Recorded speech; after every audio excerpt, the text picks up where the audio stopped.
Hello everybody, this is going to be a very weird start to the video. Basically, I figured I do like this audio test before every single time I record. I just thought I'd keep it in this time, just so you can get a little bit of an insight into how slightly batshit the video creation process can make you feel sometimes. Enjoy! Test, words, test words. Loud words. Oh, speaking the loud words. Oh yeah. Leeds United have a potential injury danger coming up, and let's be honest, injuries suck for any team. It doesn't matter who you are, who you support. If your players get injured, it's really bad. However, the wrong injury at the wrong time can end a season not only for a player, but for an entire club. So, on that note, I think Leeds United's most important player is going to potentially have some significant injury issues coming up. And if he's not available, we could be in more trouble than a lot of people think. But before I dive into it, I'd hugely appreciate you watching through, liking, commenting, subscribing, all that kind of stuff. The international break is a hellhole for content creators, which means that it's just nice having you around. Cheers. Anyway, in my opinion, Leeds United's most important player at the moment is Jorginho Rutter. You might not be surprised by that, given what I mentioned in my last video. Give that a watch, that was quite fun. But I believe that Jorginho Rutter is such a fundamental part of the way that this team works. Not only because of his incredibly creative attributes, the way that he can ping a pass absolutely miles that no one else sees, the way that he can just take 2 or 3 touches and be through 2 or 3 defenders somehow. He's almost miraculous the way that he can control the ball. And the fact that he acts as a conduit for 90% of our attacks. You'll see his involvement absolutely everywhere throughout this team. But that's not, in my opinion, the most important part of why he is the most important player in this Leeds United side. Importantly, he's our only pure number 10. This means that if Jorginho Rutter were to get injured, which he reportedly is, with a 10-day hernia issue that he's going to be out with dealing, that he's going to have surgery to deal with, that could be a problem. Because I've had a quick look through the potential replacement players we've got in the squad, and off the top of my head, it's not looking too healthy. Now, the first option you've got is one of Gnonto or Somerville playing on the inside rather than on the wing. This is okay. Both of these players are happy with the ball at their feet. They're happy to dribble through players, which Rutter does. However, their passing range isn't quite the same. They're not quite as good as dropping as deep as Rutter is, picking the ball up and launching an attack from the back of the pitch. And in addition to that, you don't want those players distracted from the wings where they've been doing their best work and put on the inside, because that just takes away from other areas of the pitch, right?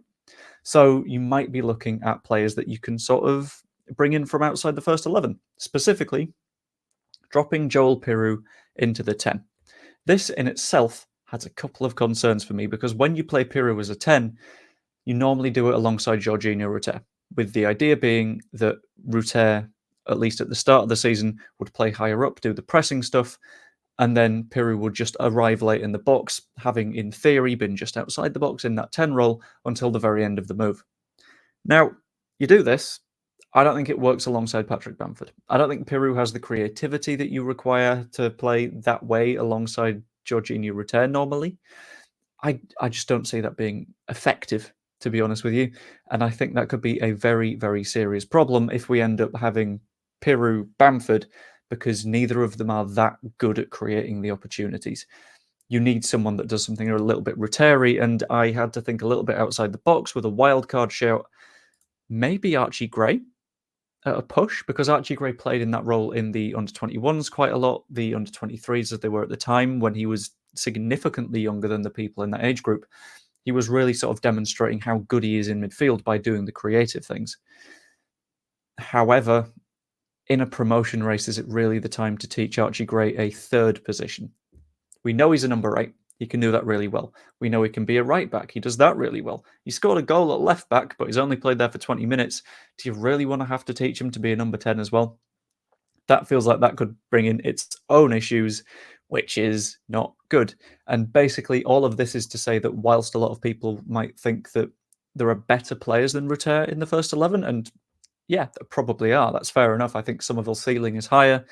I think Gnonto's potential is it's through the roof. Gnonto is going to be an incredible player, and apparently the only reason he wasn't picked for Italy was because their under-21 side still need to qualify for the Euros. So he's been picked for that one, basically to say, if we put Gnonto in this side, he's going to walk it.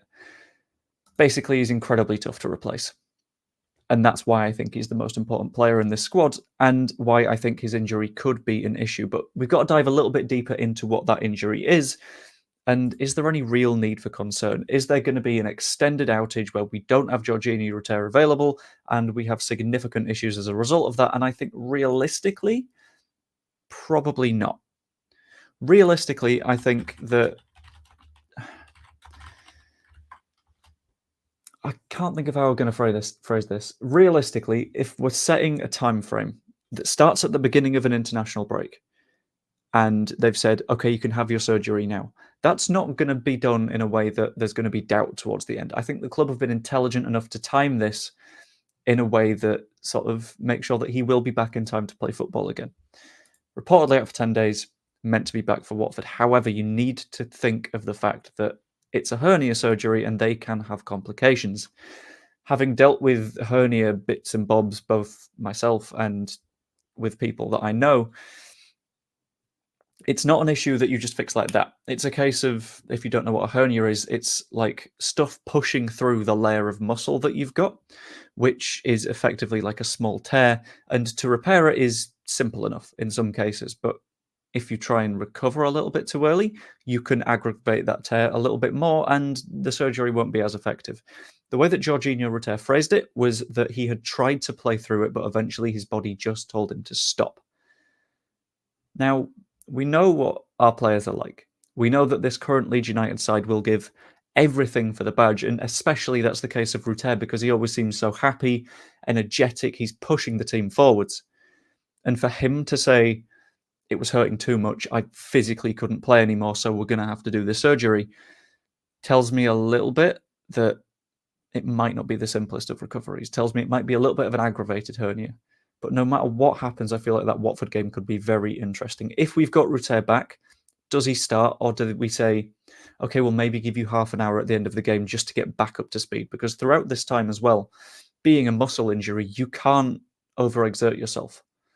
Because if you do that, you strain those muscles again, and then the hernia issue returns, which not really what you want when you're in the championship running. So does he start? Does he not start? If he doesn't start, who plays there? And I think that's the really big question for me, and that's what I'm going to ask you guys in the whole what do you think bit, because I quite like asking what you guys think. In my opinion, I think we probably won't start Rutter, and we might see Somerville or Nonto pushed to the inside. The other one out on the wing, Dan James as the opposite winger.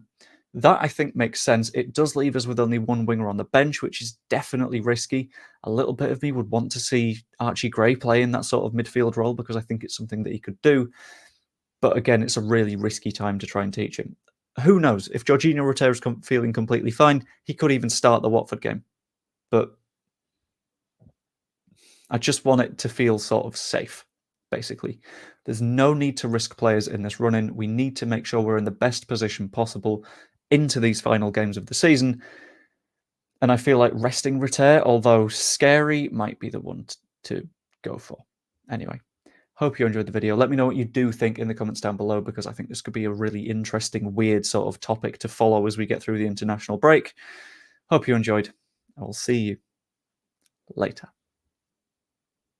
If you do stick around to the end, just comment like Labrador in the comments, just because that's the vibe that Rutter gives me. See you later.